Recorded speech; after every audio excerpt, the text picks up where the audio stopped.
किसानी काएगा अरे अब दिन में तेरे गांव में आया नाम राज लेके हाँ ले आपके नाम राज के दर्शन न करने की था। अरे नहीं ये कोनो देवैया सा मेरा बाबू टाइम और तेरे में आना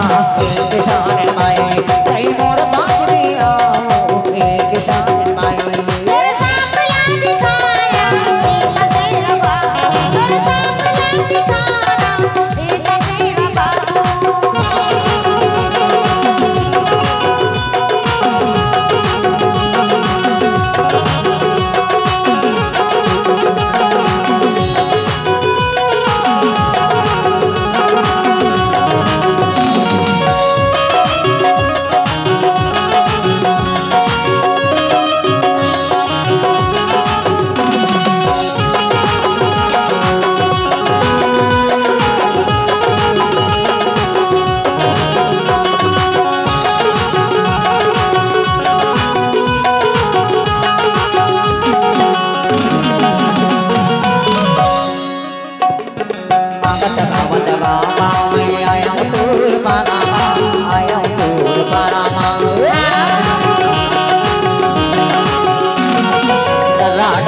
धारी हूँ बेटा रामा धारी हूँ बेटा रामा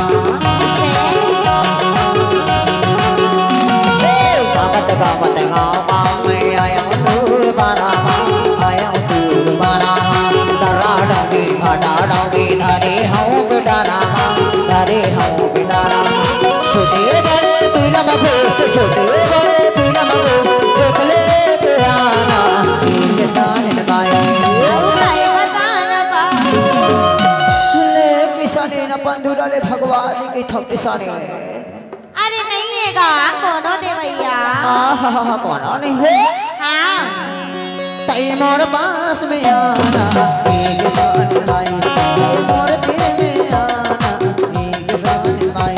तेरे सामने दिखाना ऐसा तेरा बाबू तेरे सामने दिखाना ऐसा तेरा बाबू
माचरी जय शिवानी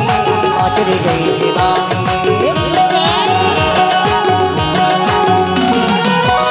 डाहर कड़ी अजोत औटे बाटिंग पूछे औटे बाटिंग पूछे हमारी मछली गई शिवानी मछली गई शिवानी पूरी डाल करी चंद्रा उठे गाटिंग पूछी उठे गाटिंग पूछी पूरी दिल देखे पूरी दिल देखे तेरे दीवाना एक सारे माई काय बताना बाबू आहा किसाने काएगा ले नमो नागराज के दर्शन करने किसानी दौड़ गए होगी था अरे कोनो नहीं है गा देवैया तई मोर पास में आओ किसानी माई